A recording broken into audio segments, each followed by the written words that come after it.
up in work clothes? Seriously? I heard this preschool was the best around here, but I didn't expect to see bottom feeders like you hanging around. Bottom feeders? Isn't that a bit rude to say out of the blue? What's wrong with telling the truth? You're an eyesore. You should just leave the school. My name is Emily. I live with my husband Mason and our 4-year-old son. Mason and I started dating in college. After graduation, he returned to his hometown, and we had a long-distance relationship for a while. But 2 years later, he proposed and we got married. I moved to his hometown to start our life together.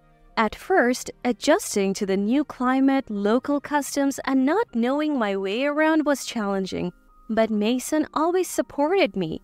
When I asked the locals for help or advice, I found that most of them were genuinely kind-hearted. At first, I was really anxious, but now I feel like this place suits me better. That's a relief to hear. Your parents told me if you ever make our daughter unhappy after taking her so far away, we'll never forgive you. Your brothers also warned me if you ever make Emily cry, we'll beat you up. What? My brothers said that? Yeah, but hearing that made me realize how much you're loved. It also made me more determined to make you happy. Mason said with a smile. Being married to Mason, I felt truly blessed. Soon after, I became pregnant. After giving birth in my hometown, I returned to our home. My parents and brothers were worried, but Mason and our neighbors supported me through the challenges of parenting. This spring, our son started preschool. Many of my mom buddies from the parenting group also have their kids in the same school, which is comforting. The teachers are as kind and reliable as their reputation suggests. We all felt every day is so much fun. But then, things started to change because of a new family. Lily and her child who joined the preschool. Lily, who moved from the city due to her husband's sudden job transfer, had a very strong personality. She once looked at the school's lunch menu and exclaimed, "What? Swedish meatballs for kids? That's like poor people food. And cornbread for a snack? I would expect that for old people, not kids. That is why I can't stand country folks." She quickly made enemies with all the moms, teachers, and even the cafeteria staff. She would also mock other moms, saying things like, "Where did you get that dress? The pattern looks like a toilet seat cover." Or, "Is that a stripped pattern? It's hard to tell with all the extra weight you're carrying." "You look like a watermelon if it were green and black." Her son, Benjamin, was no better. He would tease other kids, saying things like, "When your mom walks, the ground shakes." The teachers and principal would reprimand him, but Lily would just say, "Oh, so you get scolded for telling the truth in this school? Country life is so strange. I wonder if sensitive souls like us can really fit in here. Living in the countryside can be so daunting. I wonder if sensitive folks like us, parents and child, can really manage." The exaggerated way she said it made it clear, like mother, like son. I was naturally one of her targets, but I felt she teased and made snide remarks at me more persistently than the other moms. I wondered why. Then Mason said, "I'm sorry, the reason Lily is so hard on you might be because of me." Confused, I asked what he meant. He revealed, "Actually, Lily's husband is my half-brother."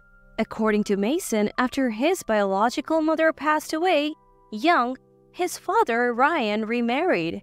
Ryan's new wife, Fiona, gave birth to Lily's husband, Tyler. You remember only Ryan attended our wedding, right?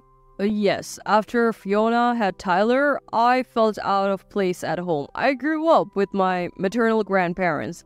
My uncle's family lived there too, and they treated me like their own.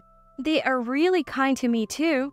To be honest, my connection with my dad was just him sending child support.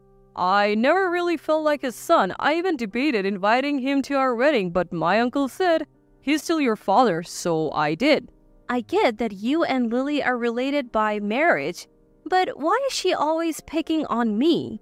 Apparently, Lily's husband Mason's half-brother often visits Mason's company for business. Once, Lily saw him and ranted, "Why does my elite husband have to bow to a factory worker like you?"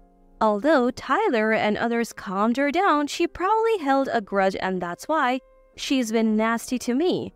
Lily doesn't know I'm Tyler's half-brother. If she bothers you too much, let me know. Mason offered, but I figured she would get bored eventually and decided to ignore her. Today was Family Day. The daycare our son attends combined Mother's and Father's Day into a Family Day event for kids to show gratitude to their families. There were performances, and I enjoyed taking photos and catching up with other parents. The only downside was Mason couldn't attend due to work. It's work, I'll show him the photos later. But Mason managed to finish up and arrived just in time. As we were about to leave, Lily approached. "Seriously, work clothes to pick up your kid? How could you show up like that?" People turned to look. The atmosphere grew tense, but Lily seemed oblivious. She continued, "Honestly, low-class workers have no shame, and on top of that, you're from the countryside, such a hopeless case. This daycare isn't for low-class families like yours." She then approached our son. "Being low-class is genetic, you know. It's sad you were born into it." She laughed. There was a collective gasp from the parents. But Lily seemed to think they were on her side. I stepped in. "Lily, don't say such things in front of the kids." But when I saw Mason's face, I was at a loss for words. "Oh, am I being rude? But it's the truth, isn't it?" Lily's once cheerful face turned cold and calculating. Yet, she seemed oblivious to the change in Mason's demeanor. She continued to smirk and provoke me, seemingly unaware of the disapproving looks from the surrounding parents. Just then, Lily's husband Tyler pulled up in a flashy Mercedes, honking loudly. "Sorry for the wait, Lily. I'm here to pick you up," he said as he approached. Before he could get to her, the principal hurried over. "Lily, I'm sorry for the short notice, but we would appreciate it if you could refrain from accompanying your child to school for a while." "What? Why?" "Why? Are you siding with these country bumpkins?" Lily snapped at the principal. I'm not siding with anyone. Every child in our care is precious to us like angels." "So, you're saying my child isn't welcome here?" "No, your child is one of our angels. It's you we would prefer not to have around," the principal said firmly. Tyler, confused by the situation, asked, excuse me, what's going on?" Before the principal could answer, Lily pointed at Mason, me, and our son. "Look, this low-class worker in his dirty work clothes is an eyesore. I tried to put him in his place, and now they're treating us like this." Realizing who she was pointing at, Tyler's face turned pale. But Lily continued her tirade. "This is why I hate country folks. They're just jealous of us." Feeling uncomfortable, I said, "Lily, maybe you should take a look around and see how everyone's reacting."